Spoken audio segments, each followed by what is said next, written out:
আসসালামু আলাইকুম, আমি সোনিয়া রহমান। আজকে শেয়ার করব লইট্টা শুটকি ভুনা। বাঙালিদের খুব প্রিয় একটা খাবার, আর বিশেষ করে আমার তো ভীষণ প্রিয়।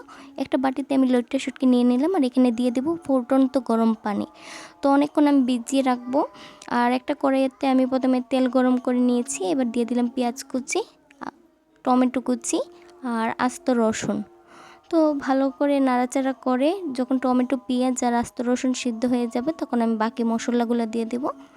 তো এখানে মশলা হিসেবে ব্যবহার করেছি রসুন বাটা, ধনে গুঁড়ো, হলুদ গুঁড়ো, মরিচ গুঁড়ো আর পরিমাণ মতো লবণ।